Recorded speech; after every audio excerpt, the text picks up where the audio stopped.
told you so extra, but I know I'm the same.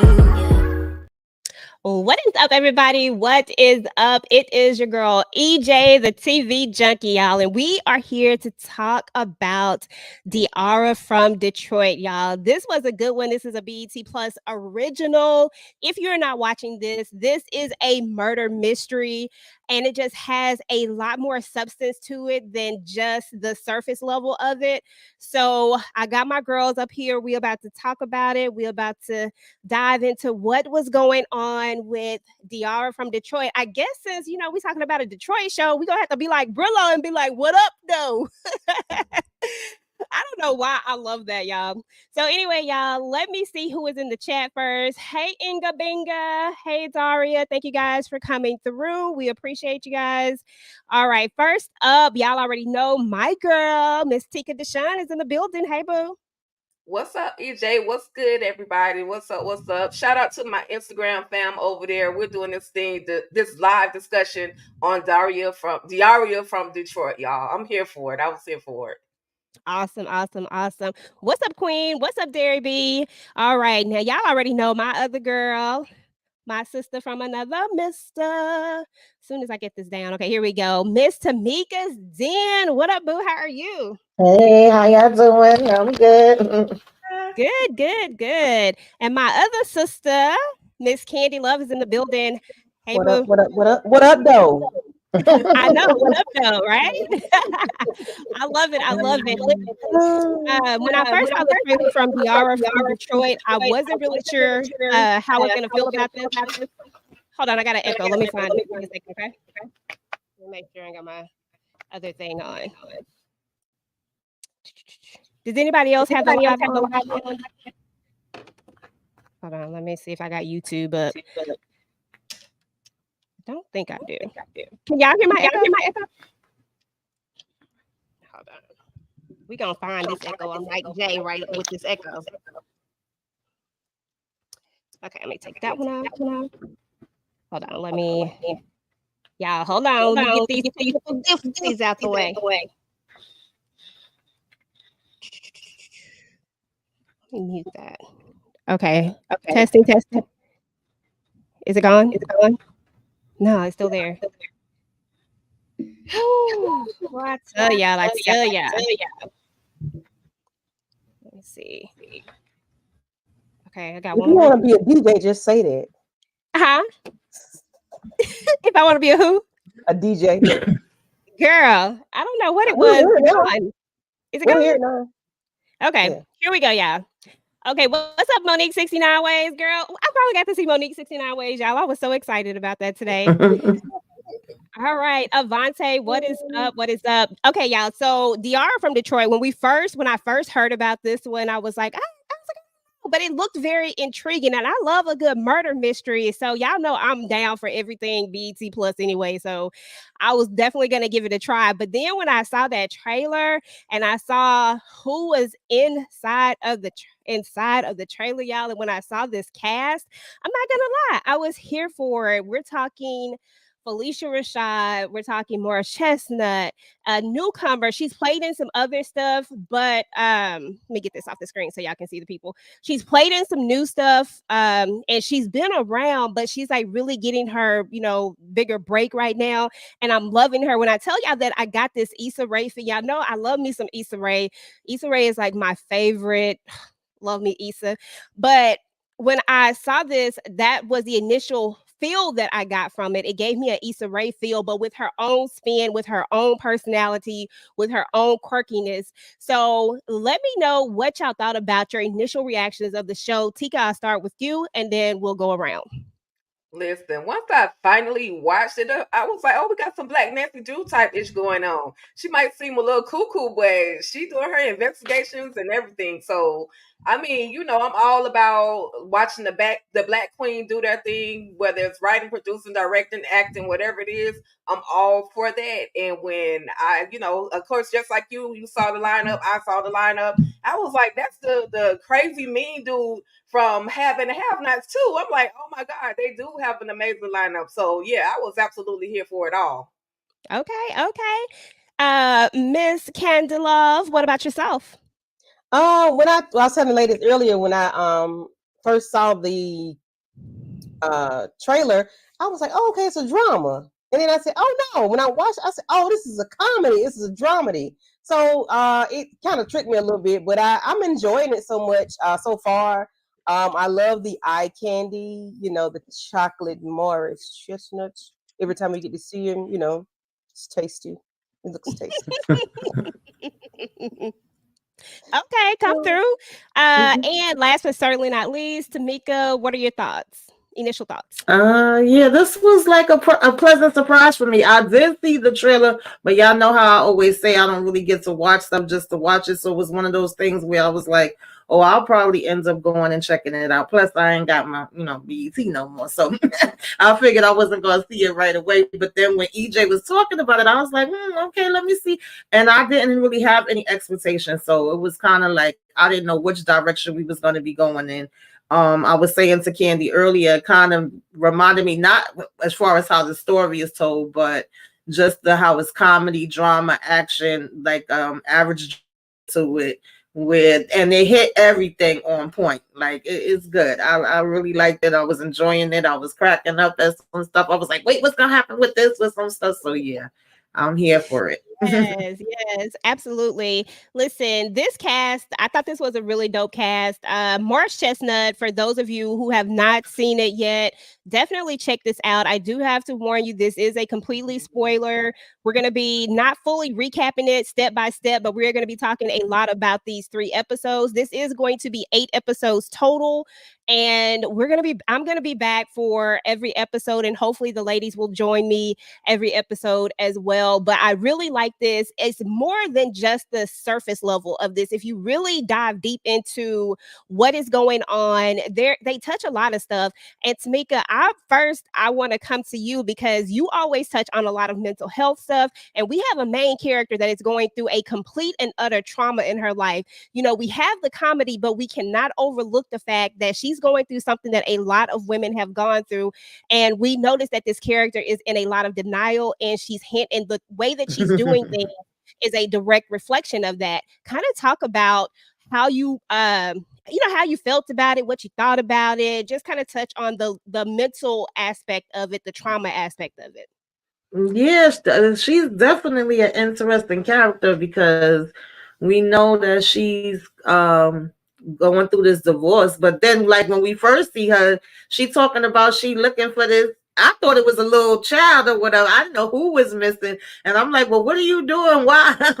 Why are you out here? Why not the police?" I didn't know she's supposed to be a detective. So of course we start to find out more as the time is going on, but just right off the back and just her talking about, her and her husband and how she's about to be in the middle of this divorce. And, it seemed like she's kind of misunderstood. Like she want to be helpful. She want to, be involved into things. But at the same time, she kind of, maybe she's trying not to think about her own, and that's why she's trying to do so much, like with other things, to take her mind off of the things that she needs to be in her own life. So Definitely. Hey, what up, Blaze? Thank you. I appreciate you. Definitely hit the like and share button. Thank you for coming through, brother. Derry B says, oh, she was talking to Lays. Hold on, I'm trying to read some of these comments, y'all. Okay, it looks like everybody's just speaking to each other. Yes, come in, speak to each other, say what up, though, to everybody. But yeah, so definitely. So as Tamika stated at the very beginning, we see her in this room, and she's in this room, she's climbing out of the window. But most importantly about this room, what we see is this story that's on television talking about this young boy named Deonte who was taken. And then we see blood splatter on the floor. We see a man. We can't quite see his face. We kind of see the side of his face. We know that he's an African-American man. That part we did know. And then we see, looks like something maybe, it looks like he's tied up maybe. And then we see her climbing out of this hole. We see a bunch of snow, and she's going over to a shed where there is a padlock on it. And she's saying something along the lines of how she wishes she had never came looking for this boy. That's how she says it.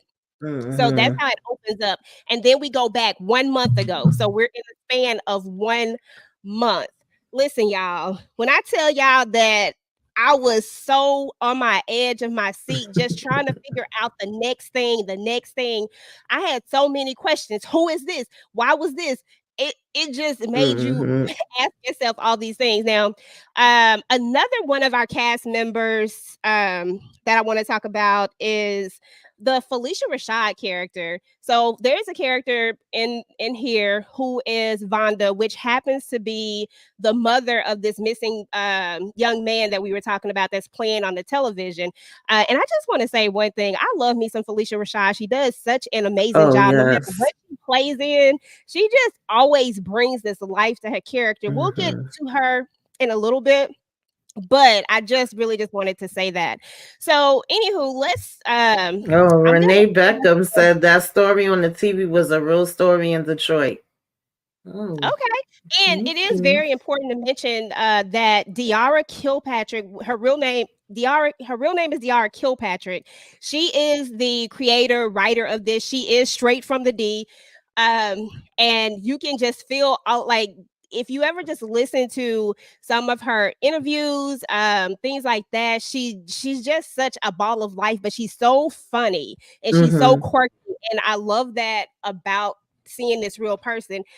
She also talks about how she made some of these characters all based off of some of the things or stuff that she was inside. Like some of her characters that she created, she took them from traits of her, and then she kind of built off of those things. And I think that that's really important because we have a lot of character development in this. Mhm.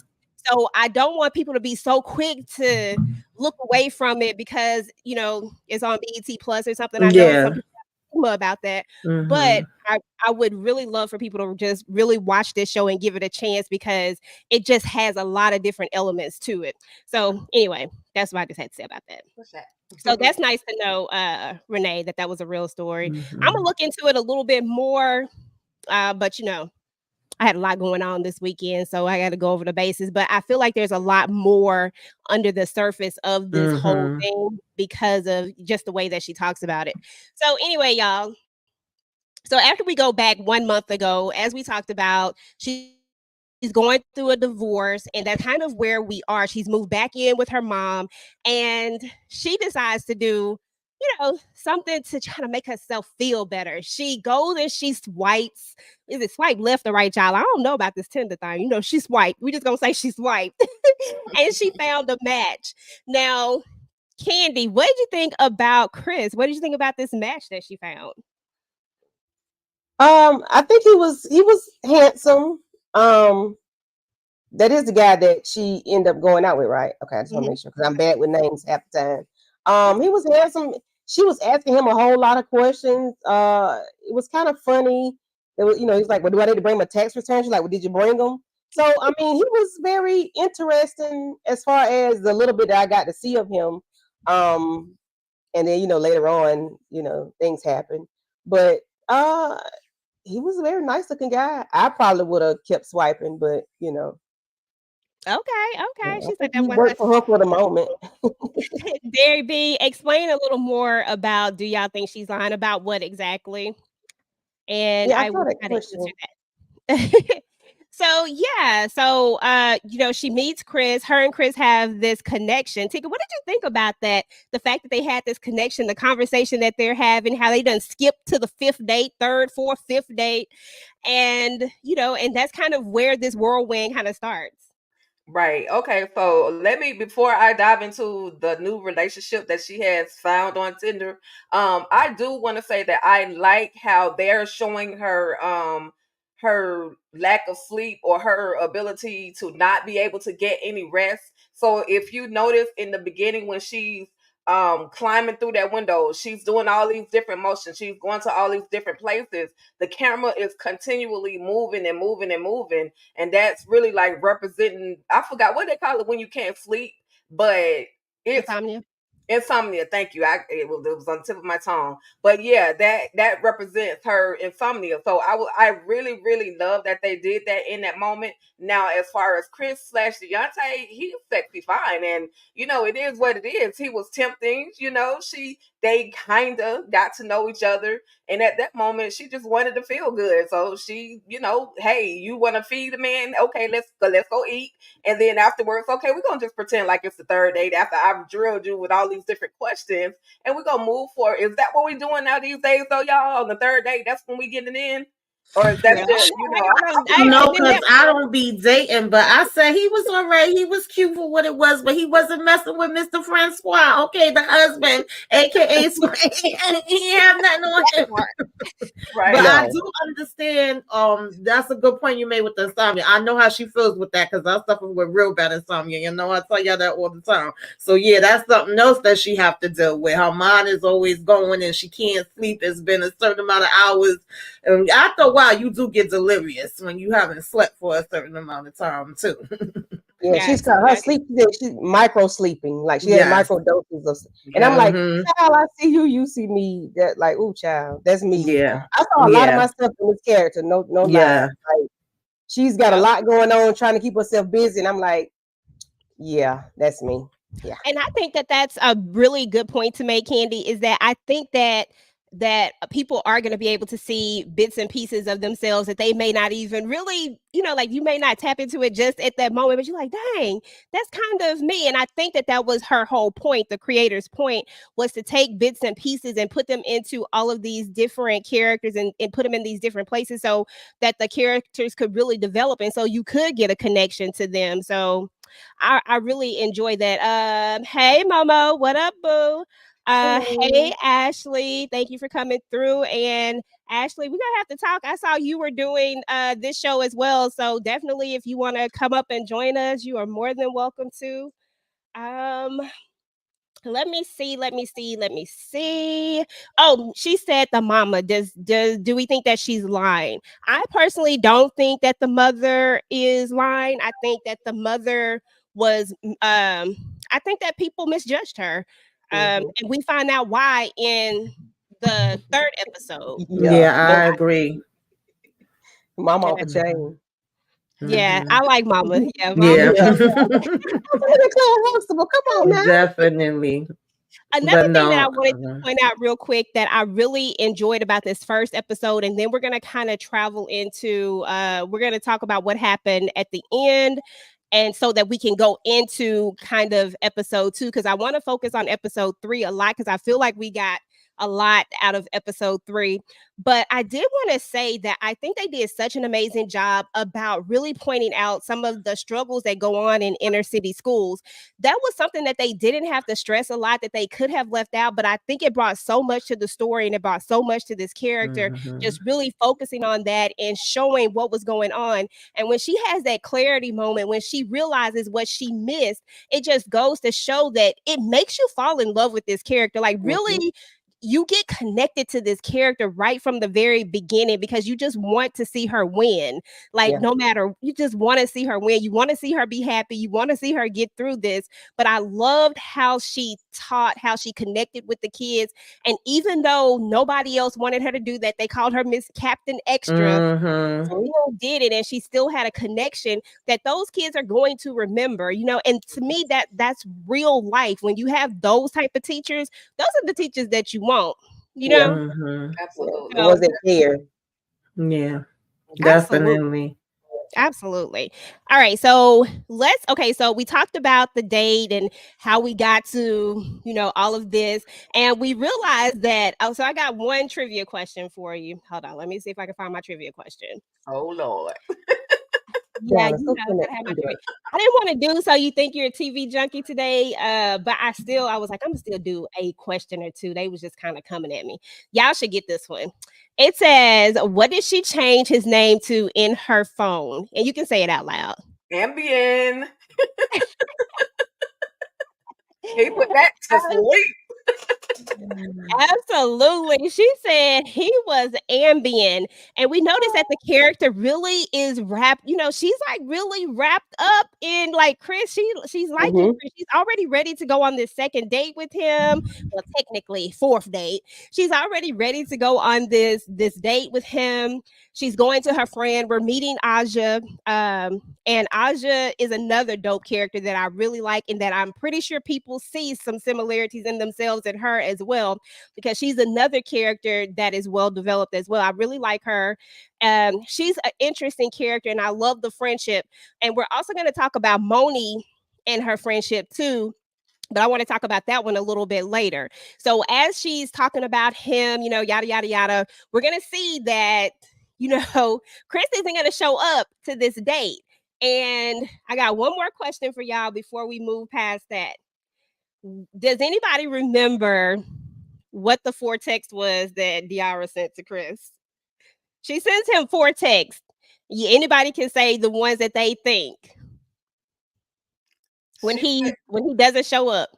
She was like, what did she? Oh my God! Because I literally laughed through the whole every time, because I've been that person. Like, basically, I know you see me texting you. Like, she was going all in. Oh yeah, CPT was definitely one. That was the first one. Okay, my sweet perspective. Okay, yep. She shows Did she says say, Ninja, was you serious? Did she say, Ninja, are you serious? I think she did. To be honest with you, I don't remember. She was like, "Are you okay?" She was being nice in the beginning, and I've been in this position before. But after a while, I want to reach through the TV and grab the phone from her. Like, girl, she call it, text it. Listen, I don't want it got it all down. My sweet perspective, actually, she has it all down, y'all. She got it all down. Yeah. This is exactly like Ninja. She said, CPT, everything okay? Yeah. And then that, okay, hello, what the really, you know what I'm saying? Like, you feel that the anger is escalating. Like that ain't like that feeling of what the heck is just is going up. You know how I would say y'all know how y'all be doing with them texts. How we do? Listen, I have done that. I ain't gonna even lie. I don't know who it is. I know I have. And you just wish that you had that feature that they got now, delete feature, because you right. I was like, girl, leave it alone. I don't care who it is. Where you at? I mean, like, come on now.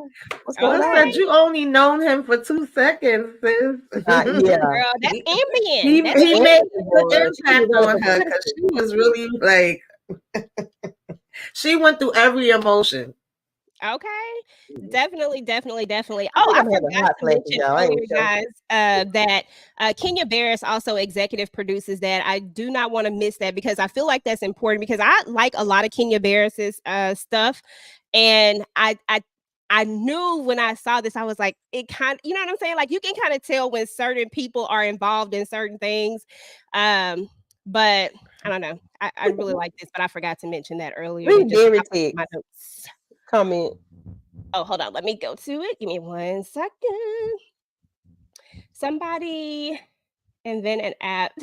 I know, right?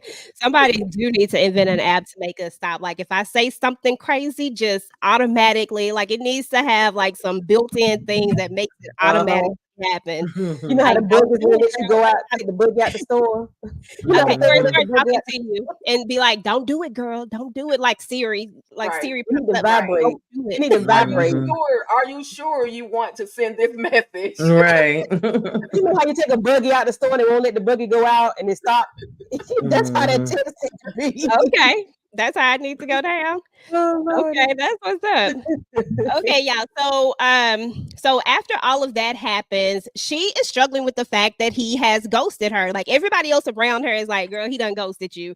But she just doesn't believe it. She believes that this connection is bigger than what they talking about, So let's kind of we're gonna talk about the very end of it, and then we're gonna move into episode 2. So at the very end of this episode, we actually get to see what happened to Chris. And we also see that, she's not that crazy after all. So Tamika, talk to us about what happened to Chris at the very end as they enlighten us. Yeah, because when everybody was trying to tell her, I was like, yeah, girl, hang it up. I mean, even the damn kids is like, girl, you got ghosted. Hang it up, turn it loose. So then when we see this happening with him getting grabbed, I'm like, oh, shoot, okay. She actually is right. Because she was like, no, I'm worried about him. I think something, actually happened. Because we just was robbing. The connection was there. Y'all didn't see what I saw. Y'all didn't feel what I felt. And I was like, okay, she was on point. And I mean, we do have to trust our gut instinct. So her gut instinct was definitely on point with this one. Child, nothing left behind but the damn sneaker. I was like, oh. Because she was like, nobody leaves a Jordan on the street. Right. That part. So then I was like, well, who the hell is like, these people? Why did they take him? Right. Yeah. Absolutely. I think that was my biggest question at this point. Like, what in Mhm. the world is going on? Who the heck took Chris and why? Like, those are the main questions that's kind of going through my head. So let's move into episode 2, guys. As we move into episode 2, it feels like our friends always want to step in. They want to help us. They don't want to see us hurt. And that's kind of what we start to see in this episode. We see an Asia trying to help her friend, but we also see a detective sleuth as well. This is when the detective part of her starts to really she really starts to go. So, hold on, let me see. Let me see. We don't want to see no hyenas. No peak Airplex. No. You're being gracious with the egg. Was that a squash? Right. Okay, hold on. Let me see where we're at. Okay, hold on. I was trying to get past the part. I'm like, hold on, wait a second. What is we showing here? What is going on? Okay, so Diarra decides that she's actually going to hold on. I want to make sure I didn't miss anything. Give me 1 second, y'all, because we've looked at all of these episodes, and a lot of things go hand in hand. And I don't think that was the episode. I think the next episode is where they should address her going in and talking that talk about running the streets, telling my business. She told David, yes. Oh, that part was hilarious. Yes. So funny. That was so funny. So we're gonna talk about Moni here in just a second, and we're gonna talk about Moni. And Moni is the childhood friend that right from the jump, you're like, dang, they got some issues, they got some deep-seated stuff going on with them. We don't know exactly what it is, but you can feel something going on with them. And I also like how Moni has her own story going on as well. So the character Moni they're gonna have a moment, and she's just basically gonna go off on her, telling her, like, look, that's why Danger said that your house is dirty and that you this, that. I mean, she just says all these things, right? And your girl has to go over there and check him. And that was right before she swiped left. So that was before she swiped on Chris. She went over to Danger's house and she just gave it what she had. She gave it all she got. And I didn't talk about Danger because I was going to talk about him as a whole, but let's just go ahead and talk about him now, because in the first episode, Danger tries to rob the house, y'all. What did y'all think about Danger trying to rob the house? It was funny. Was so crazy. That was weird. His cough gave him away. I'm like, okay, he has a deep what's that cough he have? People who is Bob for? Somebody please get this troll out the chat. I think you don't you got the I gotta make another yours. I got it. Okay, yeah. I got it. But okay. I don't know if I need to say that. Just go ahead. Okay. Becky had a lot of them last night. So maybe it's just something about this format. His cough gave him away. And when she turned around, she was like, Danger? And he was like, Diarra? I mean, and then like she said, she forgave him. She let it go. She cleared it out, whatever. They ended up eating cake. And then his stepson was in there with him too. They just talking and chopping it up. And of course, they get into discussion where she starts rambling on about her life and whatnot. And then they looking around the kitchen and see all these empty containers. And I'm like, dang, Diarra, you really going through it. And I get it. But when he goes to tell her business, I was like, you violated big time, because she could have sent you know what to jail. Like you didn't have to do all that. Okay, Yeah, his that cough part, but gave yeah, him away. she knocks over that doggone fish tank. She hit it hard. Knocked the fish over, and that was one of my favorite parts when she's like, "Is anybody get the fish?" Right. I was like, Right. so I thought that was really funny, and that was another one of those comedic moments. They do very well at balancing the comedy, the Yes, drama, the Yeah. mystery. It's such absolutely. a good balance. Yeah, all of it was hilarious to me. I'm like, so he robbing a house that he knows, and then the Mhm. person recognizes him. We gonna sit down and eat and talk, and then you gonna go tell everybody. But you know that's how it is in the neighborhood. Everybody gonna talk about everybody. And then the fact Mhm. that she came in and was like, "Excuse me," I think one of the guys was her student. They were like, "Wait a minute, you recognize me?" And she was like, "Move out the way," and then you just go break the damn. He was like, "I'm gonna let you have this one, but you ain't gonna get a chance again." Yeah, because he Okay. said somebody be at the door. Like, who does? Well, Yeah. Right. they do that. But somebody They were be just at the rude. door. Like, what? You bound to get Okay. unalive right about now. Yeah, just All right. rude from the beginning. Doing Mm-hmm. way too much. Mm-hmm. All right, y'all. So, so let's talk about Moni's storyline, and then we'll come back. I just don't want to keep it on that one screenshot. I'm just gonna move it to this other screenshot. So when we see Moni in her regular life, we're gonna see her and her husband Roman. What up, One Journey? We're gonna see her and her husband Roman together, and they're doing the typical things that married people do, what grown people do, and they're having conversations about their kids and life and what is supposed to happen, and all that stuff. And I feel like this is the episode where we get to see more of Moni and the issues that's going on with her and her husband Romy. Why I want to call him Romy? I was about to say Remy, y'all, but Oh it my was goodness. I don't know why they both Detroit, but well, I guess that's technically Atlanta. But anyway, never mind. So we get to see a lot of the issues that's going on with these two as well, which I know the common theme. I am pretty sure that this comes right back that somebody can relate to what the heck she has going on. And I'm going to talk about the divorce party because I feel like this is where this character really, really shines because we get to see the contrast of all these single people and then what she says and how she handles things. But what did you guys think about Moni? What was your first impressions about her and anything that stood out to her about her in this particular episode? And it doesn't matter what you talk about it, anything that happened in this episode. Tika, you can start, then Tamika, then Kendi.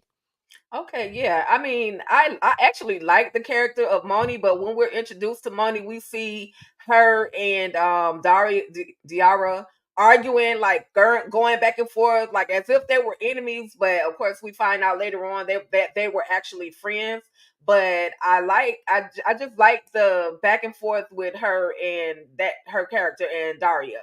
Um, she's a true friend, even though they have their moments. We'll see that she proves to be a true friend. But when it comes to the divorce party, she's like, "Oh, cool. So I didn't get an invite.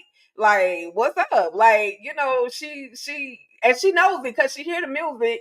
Oh, not just the music, but she sees that there are cars blocking her house or her apartment or house, whatever they're living in. She sees that there are cars blocking it, and now she's got to be nosy and go see what's going on. So I love how she injected herself into that whole party. Like she wanted her hot Cheetos, and she got her hot Cheetos. So I was here for that. Absolutely, absolutely. Tamika, what'd you think about Moni? Yeah, you wasn't really too sure. Like, is this a frenemy? Is this an enemy? Is it like we used to be friends, but time went on, and then I think that Zaria kind of has a perception of like how other people relationships are or other people lives are going. The grass is green on the other side. Like you and your relationship was good, whereas I'm over here getting a divorce and going through these different things, not knowing the whole time that you know she got her own stuff that's going on too. Nobody's life is perfect. We all have our different things that we dealing with. So for me, I think it was more like about them just being able to see each other as they are now and also have some of the memories come up that show us where they started at. Absolutely, absolutely. Okay, absolutely. Candy Love, what did you think about Moni? What was your first impressions about Moni and anything about her in this episode that stood I'm out to you? I'm over here doing the Lord's work. I'm I know, sorry. girl. Thank you. VKJ had me working hard last night on his channel. I said I need a paycheck. Um, oh, he back again. No, just go ahead and talk. Go ahead. Go ahead. Okay, you know that took Don't my I nerves mean, up. go ahead. Okay, so I liked her when I first. Well, I'm not gonna say I liked her, but of course they arguing and carrying on, and she's talking about don't play the cursing music, but you sitting there cursing in front of your child, and then you gonna talk to Diarra talking about something you can't get in the effing house, but Diarra's like you don't cuss though. I'm like y'all outside acting crazy, like. But I mean, I enjoyed it because it was just like true, genuine friends or frenemies that haven't seen each other in a long time, and that's just how they go respond to each other for whatever reason. Because she was listening to Eminem, so he had a lot of cursing and carrying on, but she was cursing steady, cursing in front of her kid. However, when we found out see her later on, I did enjoy their dynamic and how we saw them together and how they interacted and how they had each other's back through their whole. Well, from what we've seen thus far, I enjoyed it. I like her. I really do. She kind of remind me of Akbar V. I think she kind of remind me of put me in the mind of her. But yeah. Okay. Okay. Yeah, That's that was funny too. How Daria was like, "You the one that taught me how to curse." Right. And I like how they see them going back and sorry. being in the car together as kids. I enjoyed it. Yeah, it was so funny when she comes out. She's getting out of the car. She drops the wine bottle, and her husband, and they're all over there playing in the snow. And because this is after she done got in trouble because of the rule. And she's over there. She's doing the rap music. She's rapping and stuff. And then she gets out the car and she says something, and she's like, "I'm sorry." I was like, Mhm. "Oh, God, that's too funny." It was so funny, and then her husband's like, "You need to go talk to her," and then Right. trying to give her like, "You just gotta do like J-Lo do, just get finer and finer." I'm like, "Girl," she like, I know in her mind, she like, "I wish she'd get the hell away from here with this doggone advice. This is not the place." Because then she said, I think she get divorced just to get finer. Yeah, that's what she said. Okay, y'all. So there's going to be a point where she decides, like, hey, okay, I'm going to go to the police station and tell, what's going on that that um she wanted them to look into this whole situation, right? She wanted them to look into it. Although she doesn't have a lot of information yet, she wants them to look into it. And it starts to sound crazier and crazier, right? As she's telling the detective about the Tinder date and about the connection. And he's just like, and all of this stuff. And this is after she has done her whole investigation herself. Now, it's important to talk about. Hold on, I'm trying to make sure I didn't jump pictures. Okay, because I want to say this is after she's done the investigation herself, and her and Moni have went over to what's his name? Y'all give me his name, Chris. They have went over to Chris's house at this point, and they found this guy in the closet, which was crazy. What's up, Latoya? And they found the guy in the closet. And so now she feels like, okay, I got to go tell somebody. And she goes to the right people, right? In theory, that's who you're supposed to go to. But they really just not trying to hear her. What did y'all think about this whole guy in the closet? What were your first thoughts about it? Because I'm gonna tell you, I was like, there is no way in the world that I would have untied him. Tika, what about you?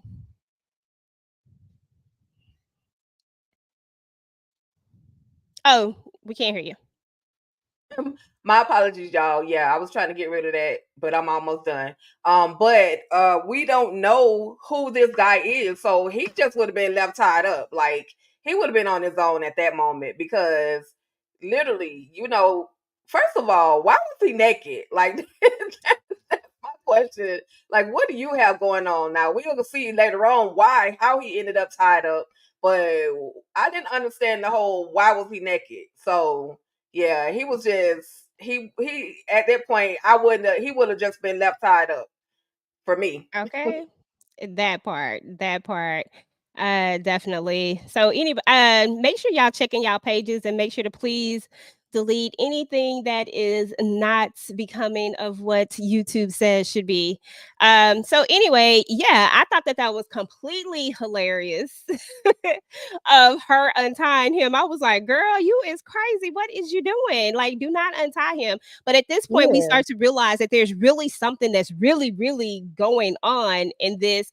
And I kind of love how they go back and tell us what we need to know quickly instead of like years, you know what I'm saying? Like way later, like how they go back and they give us the answer of how he actually, how he was sitting, you know, how he was in there, how he got tied up. I thought that that was interesting. So, yeah. So, so anyway, y'all. Let me see where we're at. So he's not paying her any attention. He's basically just making fun of her with this whole situation, and she's gonna have to pretty much figure this out herself. We're also going to meet Swa's brother, y'all, and they're like night and day. I'm sorry, they don't look nothing alike. His wife and his brother. But she talks about how he's going to go back and tell. But what I wanted to hone in on was this. Did anybody have any thoughts about this? When she walks by, she gets on the phone and starts to call someone. What do you think? Like, what y'all think about? I really don't know. This is the one answer we haven't gotten yet. I was like, who is she calling? But then I guess later on I think that I kind of know who it was that she was calling, but I'm like out of the blue, she on the phone like, and it's the mention of Deonte, it's the mention of, you know, this person being missing. So I personally, if I can move a little bit forward, I think she was calling the mother, Vondi. Mhm. I think that's who I think. I could be absolutely wrong, and I guess later on we'll see what this cop's connection is to Deonte and his family. But that's who I think she was reaching out to. Okay, okay. That is a what's up. That is what's up. Anybody else got any idea of who you think she might have been reaching out to? No, I have no idea who she was talking to. No clue. Mm-mm. Okay. You, Tamika? Sorry, I was typing. I apologize. No problem. Tamika, anything else? Do you got any? No, I wasn't too sure who she was calling. I definitely feel like she was in the right place as far as the police. I would have called them when we were still in the apartment with the daggone guy. I wouldn't have been, like you said, unloosening nothing, talking about nothing.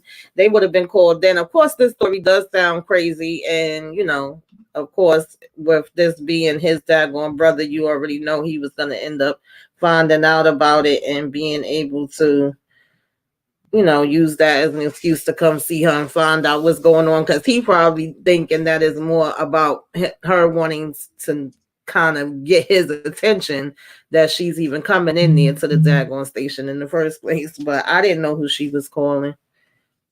Absolutely. Yeah, but I think we'll probably figure this one out a little bit later. But I feel like it definitely has something to do with something. And the fact that that they picked up on this so quickly, you know what I'm saying? Like, because she hasn't really given a lot of clues, you know what I'm saying? Like, as to exactly what is going on, but somehow whatever she said has gotten this officer's attention. So I'm ready to Yeah. see how it's gonna all play out.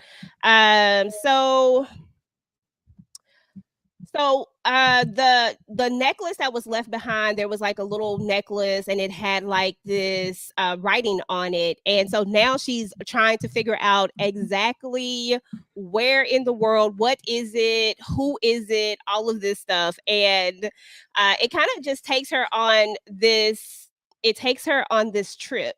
You know what I'm saying?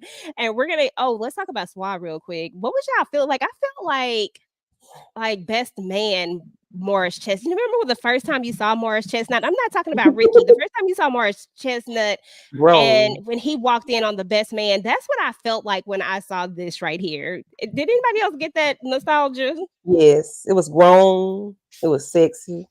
I love me some chocolate now. Yes. I've been loving Morris Chestnut ever since Boys in the Hood when he laid back in that towel and they was playing Just Me and You. That was my husband from that point forward. Okay. Yes, he is That forever part. fine. He does not age at all. She was trying to Okay. play it cool, but I would have been melting too. Okay, Mm-hmm. Francois. Absolutely. Swa. I was like, okay, with the name. We You're right. with this name. So anyway, y'all, Francois, we learned a little bit of details here. We learned that, they don't communicate. I'll say that. I'm gonna say they because we don't have a whole lot of information, but she clearly was not communicating with him about some stuff and she just left, when he brings up this open marriage and he's like, you should have just said that, so there's definitely a lot of room here for this particular story, and I think we're going to get it. I think we're going to get a lot more of what actually all kind of went on with them because it does all tie together. But I love this part. I ain't gonna lie to y'all, but that AMX bill, bro, you would have had to keep that bill at the Does end it of seem the like they're day. not having like good communication? That there's just no communication at all. Like the communication just fell flat with them in their relationship. Does it seem that way? Oh, yeah, you can tell that there's definitely something. Yeah, absolutely. They Definitely no seem like they on two different pages of what exactly happened, why they're at the place that they're at right now. She has things, at least that's the way they're making it seem so far, that she's assuming about him that he's saying is not true. And at the same time, it's like, well, if you had a problem with this, we'll speak for now or for a piece. You didn't say anything about it. So definitely communication issues. Yeah, Derry says because they don't have any children. Okay. Yeah. I think there's just like a lot of stuff going on, and I think that we're gonna start to see where it kind of all flows because we've already seen a few things. The thing where you can kind of tell like things kind of revolve around Swa. I mean, his money, his this, his that. He even says when they ask her about what she does, he answers for her. That's a Right. clear telling Yes. sign. Like that is a very strong sign when Yes. someone else answers for you and she kind of just smiles and he Mhm. dresses it up so nice that a lot of people would have took that as, oh, that's so sweet, but no, that's not that is a very telling sign about their relationship Yeah. and how he felt he had to manage that answer and how he had to say it. So She that's doesn't where have a I was voice. at with that. I don't Yeah, know. she doesn't have a Anybody voice in else? the relationship. Go ahead. I said she doesn't have a voice in the relationship because she can't even answer a simple question like that. Like, what does she do? I make all the money and she makes the sacrifices or something. He said, I'm like, sir. She gives us all the good karma. And while Yeah. that was a beautiful thing to say, don't get me wrong. I'm not saying Mhm. that wasn't a beautiful thing to say. That is a pure sign of someone who has some controlling tendencies. Yes. When they say things like this and they sound so nice, everybody at that table probably thought, "Oh my gosh, he's so sweet and he's so this," but it really gave some. You know what I'm saying? And I'm Narcissist, sure people can relate to controlling. that. Like, sir, let her talk. That could be Yeah, a response to something, but that shouldn't be the answer. Like, no. Yeah, yeah, and notice she didn't say anything at Mm-mm. all. She just smiled. Mhm. That was it. Probably So crying on the inside. so they got some stuff going on. Okay, so anywho, they have their little conversation, but let's talk about these divorce parties because what we're gonna notice is that Aja decides she's gonna throw her friend a divorce party because she like all this, trying to go out and solve mystery. We're not gonna do that. Like they basically want her to accept what's going on. What did y'all think about this divorce party? What did y'all think about the first divorce party? Because we got all these people and they giving advice. I'll give you my opinion first. I felt like it was a good gesture, and I love seeing this side of it, and I love seeing people connect and trying to really be there for her. And Tika, what'd you think? I mean, it was cool that they did that. They wanted to, let her know that she's still worthy. It was a divorce party, but I like the second divorce party a little bit better. But but that's what friends are supposed to do. They're supposed to be there for their girl. they did their part as friends, associates, whoever they were in her life. They did their part. So you know, Absolutely, absolutely. Candy, what did you think about the first divorce party? Mm. And I mean, you can talk about any part of the divorce party. If there was anything that stood out to you, favorite lines, people, any of that. I'm not a fan of divorce parties. I mean, like, I could see if it was celebrating because it was like a tumultuous something, but like, what is the reason for divorcing? But I don't, I don't see I don't like divorce parties. Even when they did them on reality TV, I didn't like it. So I didn't like it. I didn't like it. Gotcha. You know what I felt about this divorce party? It didn't feel like it was a divorce party of a let's celebrate. It was almost like a "we got you" type of situation. That's how I saw it. It didn't feel like a celebration. It just felt like a "we got you. We understand where you're at, and you're gonna get through this, and you're gonna get on the other side of it." And that's the only reason why I liked it, because I never want to see anybody go through that, unless they want to be divorced. I mean, if there's a reason why they need to be divorced, that's completely different. But you know what I'm saying? She wasn't in that space of where she wanted. You could tell that she didn't Right, really want right. to be divorced. I don't, you know what I'm saying? Like she wasn't Yeah, there, yeah, she and it didn't. was Yeah. hurtful for her. Tamika, Yeah, that's how I took it. I took it more of them just trying to let her know they have her back. It was good intentions behind it, but I think the second one was better as well. I agree with Tika there. But at the end of the day, I just feel like they just wanted her to know, like, you're going to be okay regardless of what's going on, or what absolutely, happens. That's more so how I looked at it. absolutely. That's exactly where I took it as well. So at this particular divorce party, Moni is going to show up as well.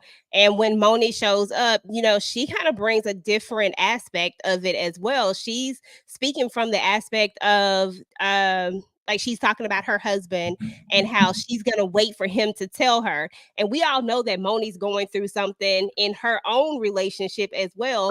But isn't it's always interesting that there's always that person who presents this thing like their marriage is like just I'm not saying that she's saying it was completely just great, but we know that all marriages have some underlying issues in them somewhere. Like there's always, everybody has their thing, and it doesn't always have to be Hmm. bad. It just they just have their thing, it's life or whatnot. But as Moni is talking, she makes it seem like she kind of has the answers, but we all know we're starting to see that that is really not the case of what's really happening with Moni, that there really is something more going on. So anyway, I like that one. But let's move on to the second divorce party, because the second divorce party is where it was at, where it was lit. Like we popping Molly, we doing all of this extra stuff. So she eventually finds out that that symbol has had something to do with the dominatrix, the BDSM, and all that type of stuff. And she finds her way to this party. And she gives a little coin. They let her in, and now we into some BDSM stuff. And I feel like, what we're really seeing is her just being like, okay, I'm gonna let my hair down. I'm gonna really just let go of all of this.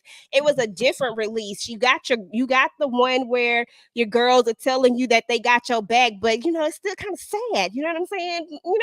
But you go to this one and you get to just forget about everything. She's dancing. I mean, she is on this Molly, like she is gone. But she finds the Russian guy there, y'all. She finds the Russian guy there. And this whole interaction was so interesting to me. Tamika, kind of talk about just this entire scene. Anything that stood out to you, anything that really pushed the story for you, or anything that you found like, dang, this happened, so you can talk about any aspect of it. It was a lot of funny parts in this part for me. Like when her friend, what was his name? T, Went Mr. in T. and Mr. T, and as soon as he got in near the DJ and him eyes, and he's like over here giving. I was like, okay. And then her too, like you said, she let loose a lot more, and it was kind of a 2 for 1. Like she was enjoying herself, but she also was trying to find out this info and make the Russian guy more comfortable and feel like he could open up to her. And they both trying to figure out what the other one got going on. And then it's like, whoa, you into getting spanked and having all this other. And she just was like, I'm just gonna go for it. Yeah, give me the Molly. I'm gonna dance. I'm gonna shake it up. So I enjoyed that part, and it was like I'm being a detective, but at the same time I'm having fun too and cutting up. Yeah, she was working on the job. Yes. And having fun. Like she was just doing a whole lot at the same time. Yeah, and she went to see Miss Hot Sauce. I was like, wait a minute, wait a minute. But that's what it was. That's what that whole limelight, or that particular BDSM life is about. And she literally experienced it from the front door all the way to that back room. But I'm like, girl, don't be popping pills from random dudes. Like, you know this dude is Right. Because I or was a little nervous for her at the same time. yeah, I'm like, girl, don't be popping stuff from strangers.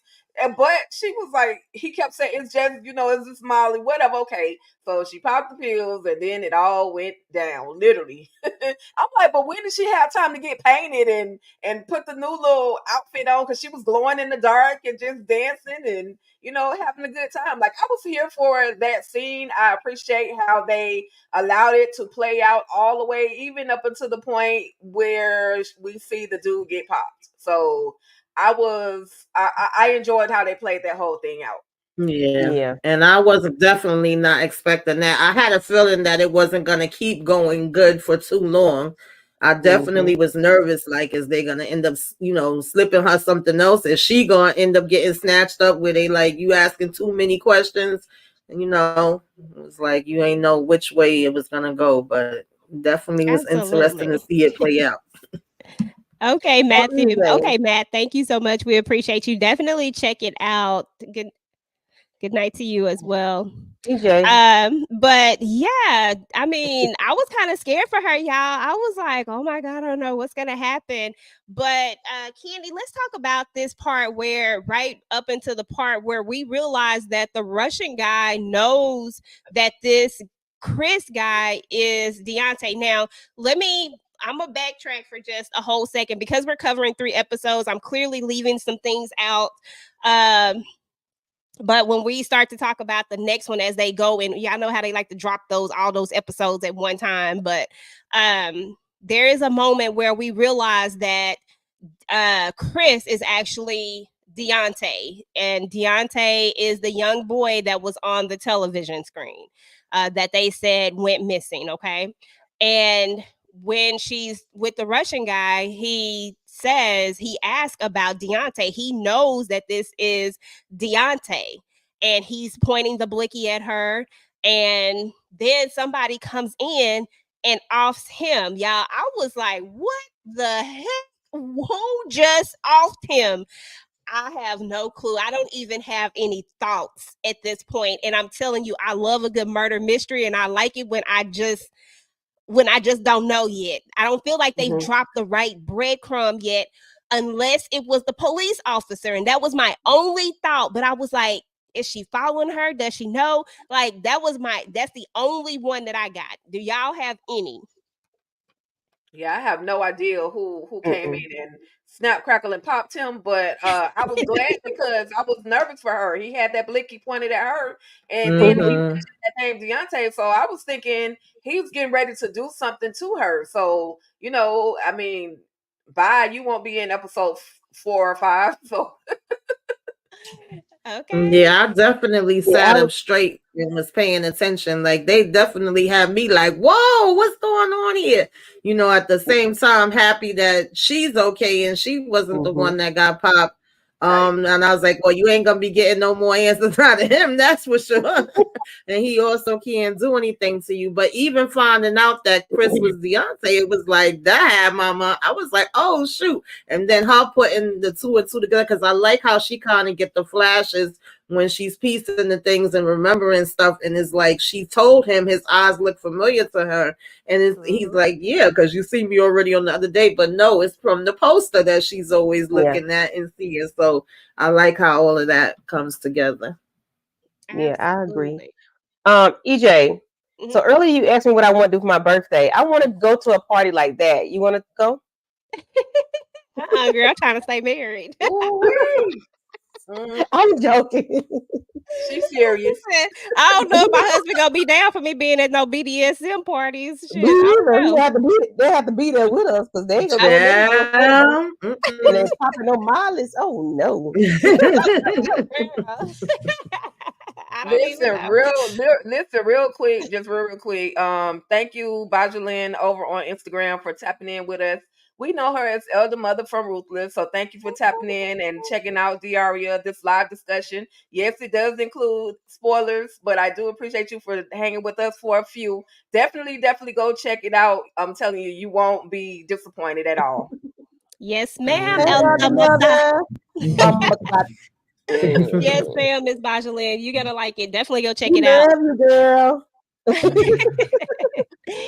So I love Mr. T, y'all. Mr. T is like one of those, you know how I always be like, who is that character that I always be like, you need one of them in your life? A Tommy. When I always be like, you need you a Tommy in your life, you need you a Mr. T in your life too. You know what I'm saying? Like, Yeah. Mr. T is the friend that you absolutely 100% need because he keeps it real. There was a moment on one of the episodes where he said something that is so real, and I love what he said to her when because he's trying to get her back into reality before we realize that she really is on to something. But he told her, like, I may be gay, but I'm still you know what I'm saying? Right. Like, I'm still he that said that ninja. You still a ninja at the end of the day. exactly. Right. Like he That don't trying to change just a keep it doggone real with thing. her. And That don't just Yes. change tell her. nothing. So I love that. I love their relationship. I love their friendship. But right here, our girl done got traumatized, y'all. Like, she is straight traumatized, and you can see it. And it's just gonna keep going from here. I don't know about Rando dude in the back going live. He doing too much. Hey Daria, I don't know what he doing, but anyway, this is where we're gonna get a flashback of our character Deonte, and I love this too, like how you were saying how they go back and they connect her thoughts, and we get to see it, and we visually get to see it. It's something about visually seeing these things that really brings the story together. But they're gonna go back and they're gonna show us Tay Tay when he was young. Yeah, I done gave him a name, y'all. They're gonna go back and show us Tay Tay when he was younger. And I know the reason why they do this because we're about to go into episode 3, y'all. We're going to talk about that a little bit, and then we're going to try to wrap it up. But it's talking about 3 episodes is a lot. But so we see Miss Vonda as a young woman back in 1995, and they're showing the moments that the news story kind of played out of what happened when Deonte went missing. We see they're going from store to store, typical mall run, samples and all this type of stuff. And she's going to be sitting and eating, and you're going to hear the news lady say, you waited 23 minutes. 23 minutes before you said anything. And they kind of just play this on the news. They show this, the little black and white screen and all that type of stuff. And that's kind of where we kind of end on this episode. They're introducing us to the next person that we're about to pop into. And I love that format too. I was like, okay. So yeah, let's move to the next episode, and let's really dive into Miss Vonda and really dive into the story, since now we have so much more of the story. It doesn't really matter where y'all go with it in this particular part of it, because it all plays in together. But I do want to start with Miss Vonda in this first story of her back in the day. What were y'all thoughts about what was going on? Did you first think Vonda was trash? Like, was that your real thought? Tika, you start. I didn't think she was trash because kids do that all the time. They run away. Like when we're out in the public place, your kids gonna go running off and you have to reel them back in. But sometimes you just be like, listen, I can see you. I got them in eye shot, distance. I'm not worried that anything is gonna happen. So unfortunately, this particular day, she just got off guard. She got off of her guard when she went to go check out that MJB new album. Or no, it was the OJ Simpson verdict. she stopped, and just like the rest of the world, literally stopped to see what the verdict was going to be. Like I'll say this, I was in the military in a cafeteria, and we literally like stopped eating just to hear what they were going to say. So I absolutely can relate to what it is that Vandi did in that moment. So unfortunately she ended up losing her child, and therefore of course the news is always going to make the mother look like the one that's in the wrong. They're gonna do that, because the mom, you're supposed to be watching your kids. But she was just being a mom that day. I mean, she could have left him home with some random person, but she chose to bring him out, to the mall and everything with her. So I don't think she was a bad mom or anything. She was just being a mom that day. Absolutely. Yeah, definitely when we find out the entire story at the end. But I ain't gonna lie, in the beginning, I was like, dang, Miss Vonda, is that how she was living for real? Like, because we had the news perpetuate this story of what happened, and we don't know just yet what really happened because Miss Vonda haven't told us her side of it. But we do get they make you feel like we're about to meet this character that's not so great. So it was crazy to me. I know I thought it. Did anybody else think anything negative when they first met her at the beginning, Tamika or Candy? At the very beginning, I didn't. It was like you don't know what to think. I'm just kind of waiting for them to flesh it out and show us a little bit more. I know she would be the first one that they're gonna question and kind of make it look lurky, because at the end of the day, she's the mom. It is gonna go to the parents and the mom and the last person that was with him, and people do all kind of crazy stuff out here in this world. It made it a little bit more leery to me once, of course. Daria gets the call, and then I was kind of like, well, wait a minute, and then it started getting sketchy. But just right off the back, seeing the news story, even though they were saying everybody always thought she was involved, I was like, that don't necessarily mean that she is. And also just to touch a little bit, like you said, she was traumatized by what happened in the club. I like the fact that Murder came over and was talking to her and telling her to censor herself and go to her safe place. And we seen flashes then too of her trying to find the safe space. Is it with her husband? Is it with her friend in the car? And a couple different places she went to, and it seemed like she was getting there for a minute, but then it was like, oh no, I couldn't find it. And him also saying he see a therapist, and she like, wait, you out here committing crimes and seeing a therapist? And I was like, well, listen, I like that he gave her that advice, but then when the phone started ringing, she hurried up and told him to get the heck on out. But I did like that. Absolutely. Danger is that character that you're like, okay, so yeah, he do some jacked up stuff. Yeah, Danger. I'm sorry. I'm over here saying murder. Are you fine? Yeah, he do Y'all some do the jacked up same stuff. thing. He do some jacked up stuff, but he gives her some solid advice, and he's really there when she needs somebody. Like he literally came over there to be there for her and to really talk to her. He didn't have to, but he did. And I really like this part because it showed a different depth to this character as well, that he's just like, people are layers. And I think sometimes we get so far off from that we think people can only be one thing. You're this, you're that, you're a woman, you're black, you're this, like you're just one, you're a wife, that they don't realize. People don't tend to take the time to realize that people have so many different layers to them. Yes, he robbing houses, but do we even know why he robbing houses? Do we even know like what the underlying story is behind it? But it's still wrong, but you know what I'm saying? Like, it's just that people have all these different layers to them. And sometimes you can't judge books by its covers. At the end of the day, it's how it all works. But yeah, so I really enjoyed that part as well. Anybody else have any other thoughts about Danger since we're on him or his character or these silver dollar pancakes? A little bit, yeah, definitely a little bit on Danger. But before I get into Danger, can I say I like the statement that she made as you can't take a black woman can't take a trauma shower because they're too busy worried about getting their hair wet. Like I love that statement. And then as far as the character Danger goes, I absolutely appreciate. I can never remember his name, his actual name, but John Chapin.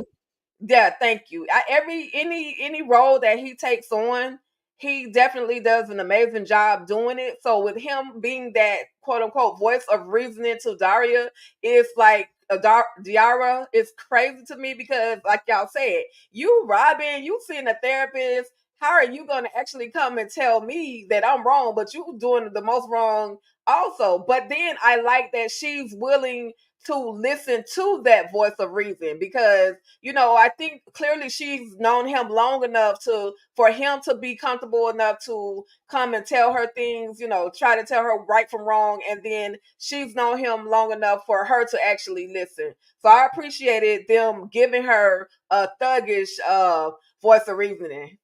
Yeah, it comes in all different packages, so it doesn't matter what they look like or who they are.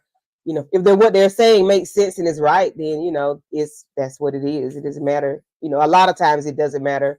What it says, a message, take the message, not the messenger, or whatever. Yep. So yeah, But I want to speak on the mother's part. What's the name?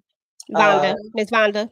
I think she looks like she could be. I want to say Claire Huxtable, but she could be her daughter for real, for real. Did y'all what y'all have her name, or was she on that picture that you put up at the first time, EJ? She wasn't on that picture, was she? No. What are you talking about? Diarra? No, the Claire Huxtable's character, the young character. No, I don't have hers. I just put the main one. She's very beautiful, and she looks like she could be Felicia Rashad's daughter in real life. Like she has her features, like her nose, her facial structure. Like she looks like she could be her for real. But speaking on the part where like her son ran off or whatever happened, the 23 minutes. When you think about it, it is a long time, but you can get caught up in stuff. You can get caught up in life or whatever is happening at that time. And just because you think you see your child, doesn't mean you should just take your eyes off them. But 23 minutes is a long time. However, I didn't judge that part because, hey, I had some kids in Target last night and they was running amok in the palace. And I was like, okay, it's three of them. It's three different pants. Well, one of them was mine. The other two belonged to two other people. I was like, Lord, I can't let these children get lost. So I had to go find them. One of them was hung up in the doggone clothing rack. But anyway. Oh my goodness. Yeah, but that's with that. It's just, yeah. Oh, I'm sorry. Go ahead, Candy. I was just saying, things happen, so you really can't fully blame her. However, people will do it just because it's not their situation. Yeah. Facts. But I think that 23 minutes that they keep counting, they don't include the fact that she actually ran to look for him. It was 23 minutes before she said something to somebody else. It wasn't like 23 minutes that, she just didn't do nothing. She wasn't paying attention. It was her running, and we'll see that, of course, at the end, her running around trying to, find him, running outside of, the mall area, and then she sees what she sees. So, of course, again, that's the whole media, the whole news situation, trying to make the mom to be out to be the bad one, the abusive one. So, but yeah. As always, and she's black, so yeah, of course. Absolutely. Absolutely. So just to go ahead and touch on that particular part of it, we do end up getting a full story since we've already talked about it, and then we'll travel back and talk about some of the other stuff that happens in between. But we do get a full story as to what went on, and we all know that the media has very much been known to perpetuate a lot of things and push off agendas that they want to push off, and sometimes things are left out that aren't necessarily the full stories, but sometimes that's the only picture that people get, and that's the reason why a lot of people are thinking the way that they think. We're even going to see the character, I'm gonna call him Raj because I can't remember what his name was, but I just think when I see him, I was like, there go Raj. But all of the stories that people have come up with about what happened and what she did, and somebody said he became a super ninja and all this. I was like, what in the world is going on with these stories? But the true story is that she never took her eyes off of her son at all. So this whole time, you got to think about the cameras that they had back then. They only have the camera angle that's on her. So it looks like she's sitting there all this time when her son is missing. But the thing is that it wasn't. Her son is sitting over here on the thing, and she's looking at him the entire time.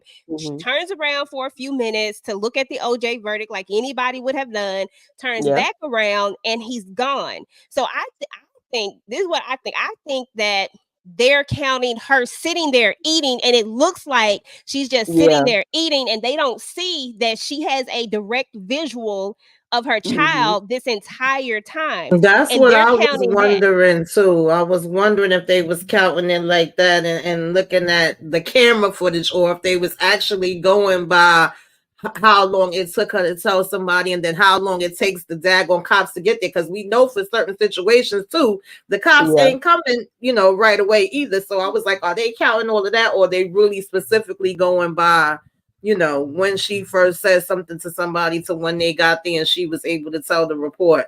They, of course, didn't specify that, but once you hear her explanation, it does make sense, and it does sound like something that can happen. I have definitely been where I have gotten lost as a daggone child. Thank God nothing worse than that happened. And I have turned my head, and my son done been down the street somewhere where I'm like, yeah. When he was real, so I know both ends of that. And I also can remember not only when the verdict came out and my mom and the whole place where she lived, you could hear everybody apartments yelling, so even watching when they were first doing the Bronco chase. So yeah, that's gonna distract you and have you like everybody. It did stop and did look when that story broke, like people were saying. So it makes sense, and just that fast is how things can happen, unfortunately. So when she looked again, he was gone. But of course, they got her like if she done sold him, or she had something to do with it, or she did something to him. I was like, oh Lord. Absolutely. And you can tell that this was something that didn't really like once they zoned in on her, that was it. There was no further looking into it. And you can tell that. And all too many times, because we know this because, and just, just a little real life, because we know this because there are so many missing people that go missing all the time, and people write them off and they don't look for them, or you know what I'm saying? Like they just stop. They automatically make their own judgments about it, and only certain people get looked for, depending on a lot of times race, status, and a lot of other things, factors kind of play into it. And I'm not saying that everywhere that's the case, but I'm saying that all too many times, especially in a lot of places, some inner cities and stuff like that, this is what you typically see. Sometimes these stories don't even make national news, whereas other stories will make national news, but you won't even hear about some of these other stories. But I ain't gonna go too far into that. I'm just saying it really irritates me, like that's like a pet peeve. But so because the way I saw it is that as soon as Vonda saw that she didn't see her son, she goes straight to the guy. Have you seen my son? She starts to look, and anytime people see somebody getting panicked like that, and she even is smart enough to see the door kind of closing to the point where she runs straight to that door. She's just a little too late. That ball is laying on the floor, so we know that somebody has ran off with her son that's in that car. So it was just a very sad story. But let's travel back and just talk about the day that went on when our girl decides she's going to really go down the rabbit hole. There's a moment in one of the episodes where she finds the shoe. She's going to go back to the apartment. She's going to hold on. Well, she finds the shoe because you remember she had been talking to everybody and trying to figure out what was going on. She's gonna find that shoe. So that was one thing, and that was back, I think, on episode 1, if I'm not mistaken, when she first goes to the police. But I think I forgot to talk about that. But what's more important is that her friend Moni decides, because this right here was one of those eye-opening moments about her and Moni. So her friend Moni is having a situation with her husband. I'm thinking that he chopping up cars or doing something. I don't know exactly, but whatever he's doing, it ain't legal. And so they're having a situation, and she needs to get money, and she sees that there's a reward for Deonte. So now she wants to believe, her friend, because she needs this money. And like, she's like, what if I believe you? So now they're kind of in this together of trying to figure out this mystery, so I thought that was pretty interesting as well. Tika, talk to us about as they go and find this one, they need to go find Miss Vonda. Talk to us about the day that's going on, some of the things that stood out when you first kind of meet this character and what's going on, and then Tamika, give your take, and Candy, give your take. Okay, well, the moments that really stood out when they finally meet Miss Vonda is like, she's like, okay, just get in the van. Like no real whole conversation, like who you are, why should we get in this van with you? Girl, just do it. And then we see Miss Vonda riding around collecting TVs, going to pawn shops, like just collecting. She's setting what they call it a crackhead trap, or a crackhead trap. But on that crackhead trap, it includes a teddy bear. So I was like, what is up with her? Is she snatching up little ones? Like, what is really going on? So the whole conversation, the whole ride. Oh, I slept with all the Temptations, all of them. Not the new generation, but the old generation. Oh my God! And just heard this saying that each one of them had their different perspective qualities about each other. That definitely made me laugh. I'm always here for anything Felicia Rashad anyway, but they transformed her. She's not Claire Huxtable anymore for me. She's this lady that's just riding around, Miss Vonda, that's riding around in this van, going to different places, picking up these different little items. And then I was like, well, is she homeless? Is she living in the van? Like, what's really going on? So, that was my whole take on Miss Vonda, aka Felicia Rashad. Oh Lord, this is too Tamika, funny. what were your thoughts about what was going on with Miss Vonda and as they're taking this trip? Yeah, Miss Wanda had me cracking the heck up. I said, no, they didn't. This definitely was a different spin for me for the characters that I've been used to. Felicia Rashad playing, she over here threatening, having the hip. She was like, if y'all coming, come on. Like Tika said, she already gave the breakdown, stop and here, there. And I was kind of like, okay, so is she kidnapping kids? Well, damn, maybe she did do something to her son. And at one point, Moni was even like, did we just get kidnapped? Like they wasn't too sure what was happening. And she seemed like she knew what she was doing, like, but she didn't have time to be explaining nothing to you. Either you was gonna come along with her and get to, ask her whatever you want to ask her, or, do whatever you're trying to do as she's still handling her business. She was not gonna stop whatever her mission was. So I was just like, okay, this is different. I definitely was not expecting that. She had me cracking up with the Temptations and all that other stuff. She said somebody was using their toes, and Moni was like, what they was doing with their feet. Like, all of that had me cracking up. I know that's right. Candy, let's talk about the Oh, part where baby. Miss Vonda where we finally figure out what Miss Vonda is doing. Were you shocked by what she was actually doing? What were your thoughts about it? Well, I wasn't shocked about what she was doing. The way she did it, yes, but I get it. You got to do whatever you can do. You're not the law. You got to do what you can do. I like the traps that they set. Not the traps, but the distractions with the fireworks, and they were able to sneak in, and they had McDonald's or something. She had some kind of food. She was able to distract them that way. She was able to just get in, get the little girl, and she had Diarra telling her. Diarra had got a whole back and not even doing what she needed to do with the bag. I guess she was afraid, but Miss Vonda was like, you know what? But she had did she throw a bottle at him or something? Whatever, she cracked him upside the head with it. She was like, let's go, we got to go. And she ended up taking this child to, her parents. But the beginning, the setup was just crazy. Like, she needed a fat back TV or something, a big back TV. I don't know. She was just crazy to me. It was just funny. I've been laughing the whole entire time with this lady, with Felicia Rashad. And when she pressed on the gas, they falling. She's slamming on brakes. They moving, falling forward. She just had no care about the people in the back. It was like either you with me or you're not. Get in or get gone. I liked it. I enjoyed her part. I hope we get to see more of her throughout the rest of the series. I really Absolutely. I love this part. I thought it was very interesting. I did think that they did a good job at kind of throwing us off on whether or not she's involved. I found myself saying, is she not? Is she? I kept going back and forth with the whole thing, especially when we get down to the phone part of it and we find the burner phone in there. And I'm like, oh my God, like, did she? You know what I'm saying? Like, you just keep going back and forth. You don't know which one to believe. But then when we finally get all of the answers and we find out that the reason why for the phone call was because somebody called her and all she did was call them back. and you're like, oh, okay. But they did such a well-rounded job of doing that. And when we hear about the entire story, which we already talked about what actually happened, you realize that, oh, okay, Miss Vonda just trying to do what she can to keep somebody else from hurting. And why do y'all think that Diarra didn't tell her that Deonte is most likely alive? Because Moni and Diarra found the biggest piece of evidence of all Right. inside of the oven. They found the backpack, they found his stuff. Why do you think that she didn't bring this up? Do you think she didn't want to give her false hope? That's what I think. Because the first time I watched I watched that third episode twice. The first time I was like, why didn't she say it? She was on the verge of saying it. It seemed like it was on the tip of her tongue. And then she stopped and she just was like, I'm sorry for your loss. But the second time I felt like she didn't want to give her false hope.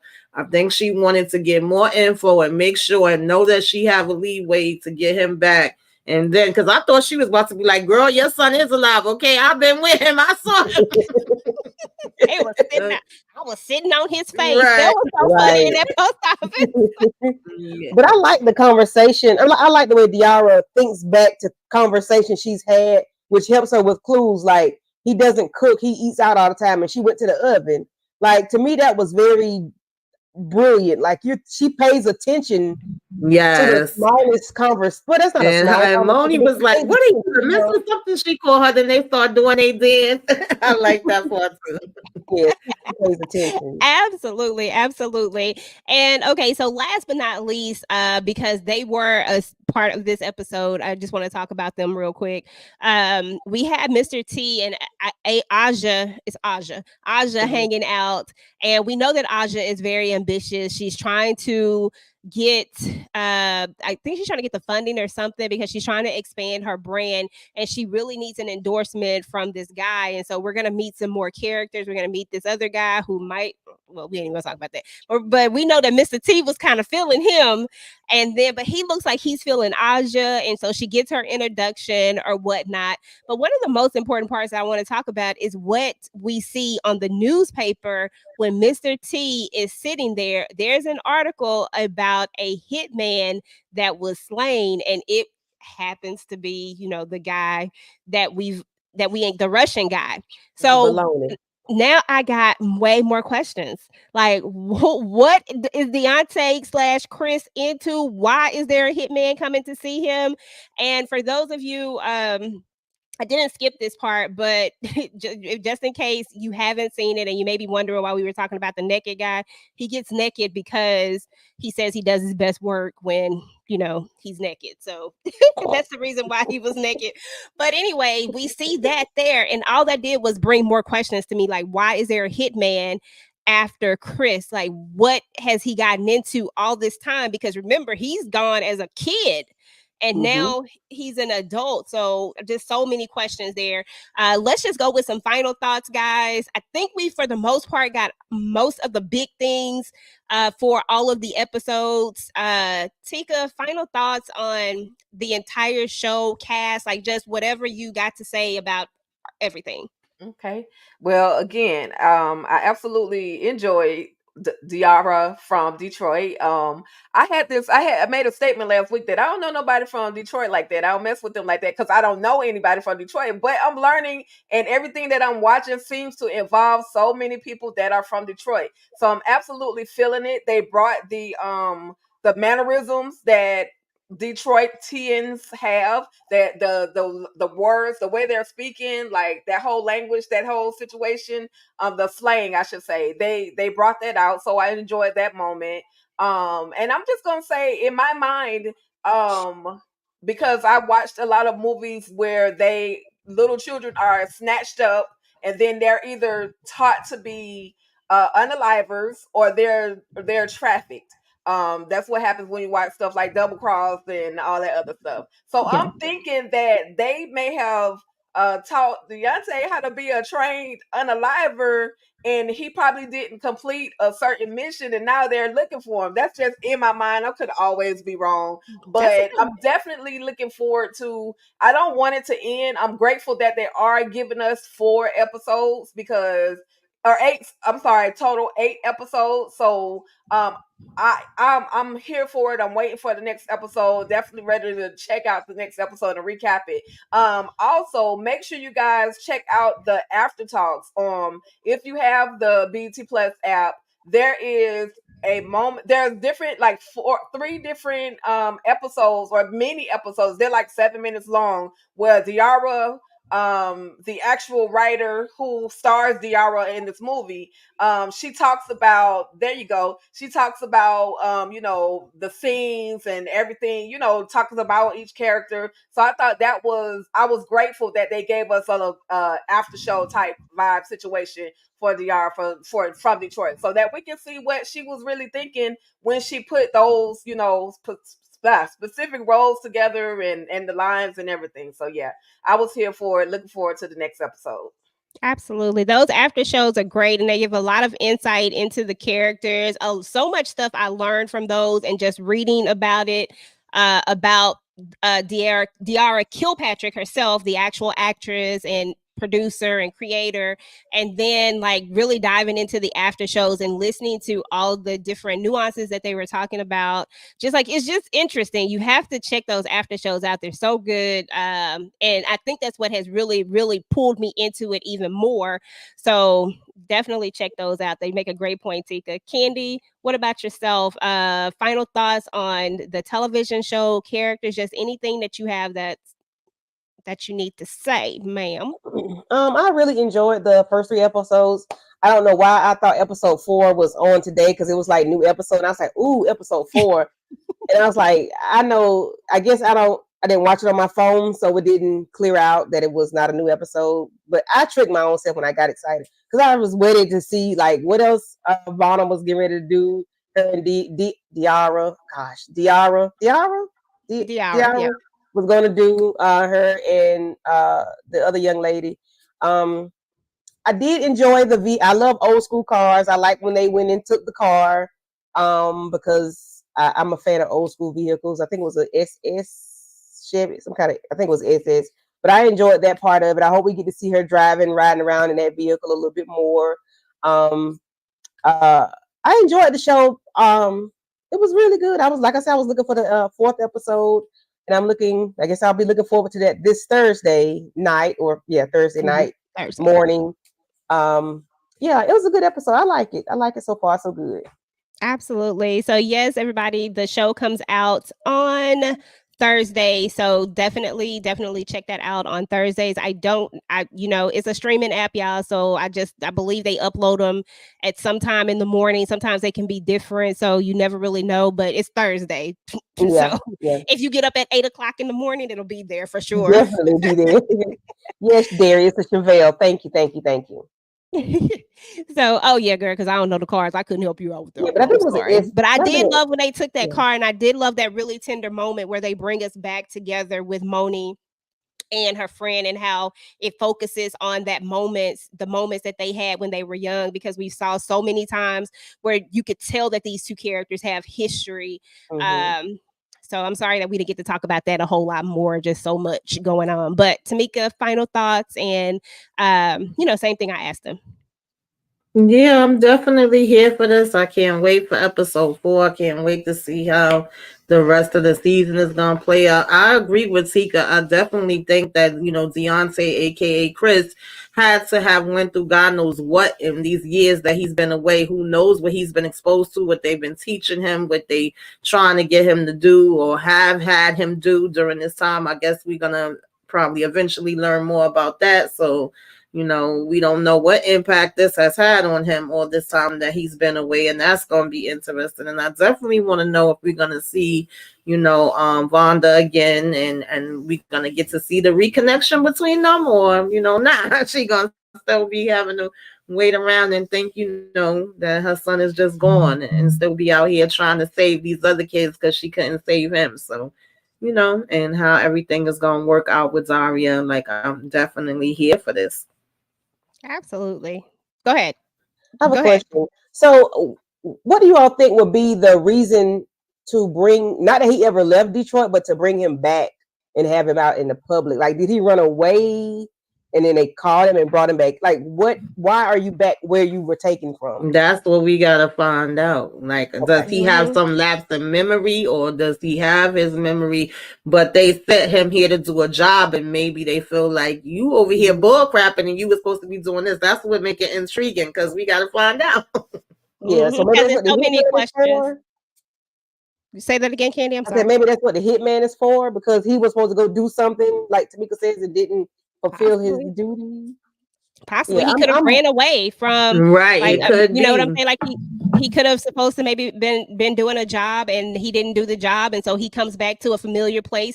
Clearly, he's holding on to these belongings because he's trying to hold on to these memories. And everybody. I mean, not everybody has the same relationships with their mom, but clearly, this is probably has a lot to do with trying to get back to his mom. Is what I think. Yeah, and who knows if they even brainwashed him and said your mother didn't want you. You know, these people do all kind of crazy things. So absolutely. Yeah. So there's so many things I think that we could speculate that it is, and I think that's the beauty of a murder mystery, which is kind of what I would entitle this as.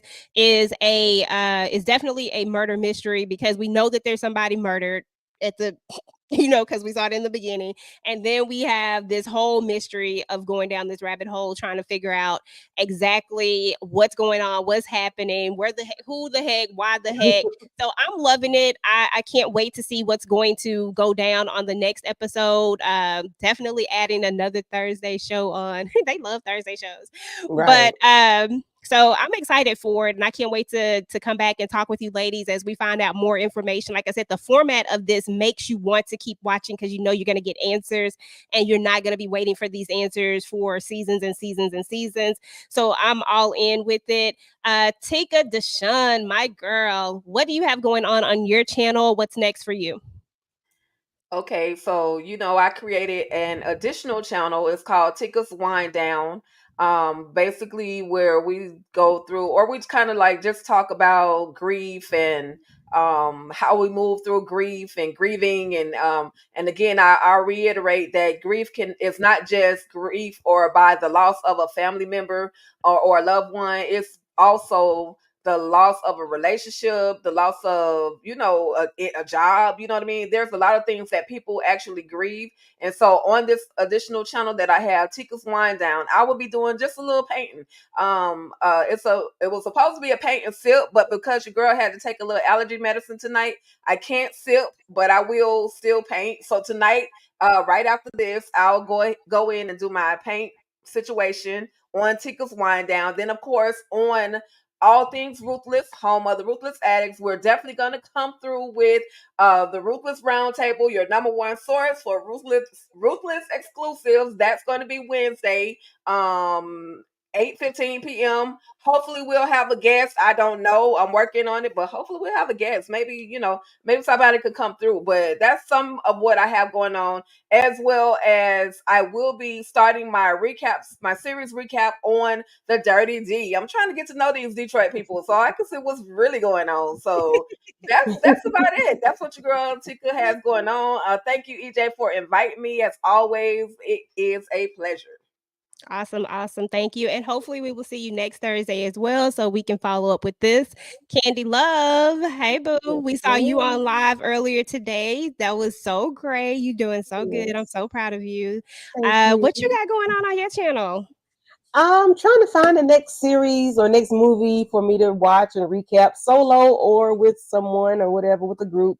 I hadn't found it yet. My husband has been watching a lot of stuff on Netflix, so I'm trying to see if I can, piggyback off what he's watched and get into it, because he doesn't really watch stuff binge watch, but the last couple things been on Netflix he's been watching, so I'm gonna see what he's been watching, and maybe I can tap into that and then do my own little recap or whatnot. I'm not sure. I'll figure something out, because I got to keep the momentum going, because I was real busy in the month of February, but March has been really lax for me.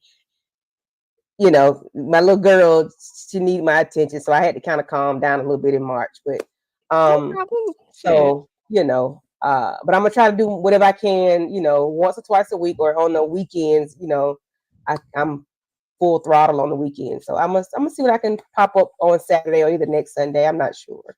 Okay, well, if you have not looked at Blood and Water is one of my favorite shows on Netflix.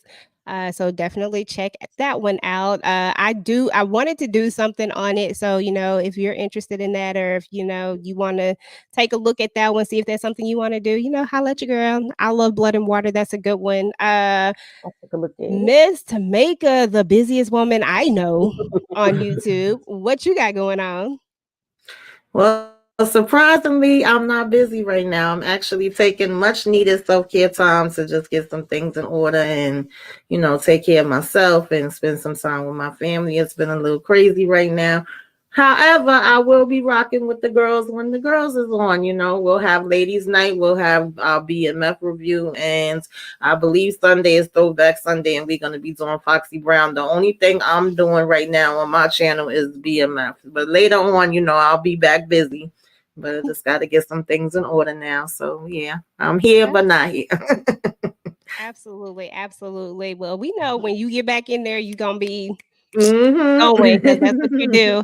Yeah, so as far as my channel is concerned, of course, we're going to continue to talk about Diarra from Detroit. Loving this series so far.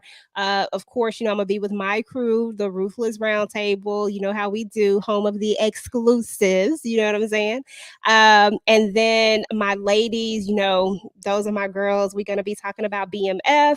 And we also have our movie night. So if you guys have not looked at Kimba, this Thursday is going to be my night to host movie night. So we're going to be looking at Kimba and talking about Kimba. I'm really excited about that one. This was a good story, a cautionary tale. So definitely check it out so you can join us. And then let's see, what else do I have? I might be doing some other videos. I just don't know exactly what they're going to be just yet, but just, stay on the lookout for it. Other than that, that is it, ladies. It was so fun having you guys on here tonight, talking with y'all. We trying out this new vertical view. So, we're going to have to do it again. Anyway, y'all, let me say what's up to the chat. Lemon Kush Pepper, thank you so much. Appreciate you. Good night to you as well. Dairy B came through. We had Daria always showing love. Latoya came through. Matt came through. One Journey came through. Let's see. My Sweet Perspective came through. Smooth Attraction came through. We appreciate all of you guys. Monique came through. Monique 60. I think Monique 16. Didn't it's Monique 60? Yeah, 69 Ways came through. And Momo, our regular Momo, came through as well. Renee Beckham came through. We appreciate you. Inga always showing love. Miss Inga Binga. So I just want to thank everybody that came through, even the people that didn't get a chance to say anything, but your presence was definitely here. Queen came through. We appreciate all of you. And we are about to get up out of here, guys, and we will check you guys out on the next one. Peace.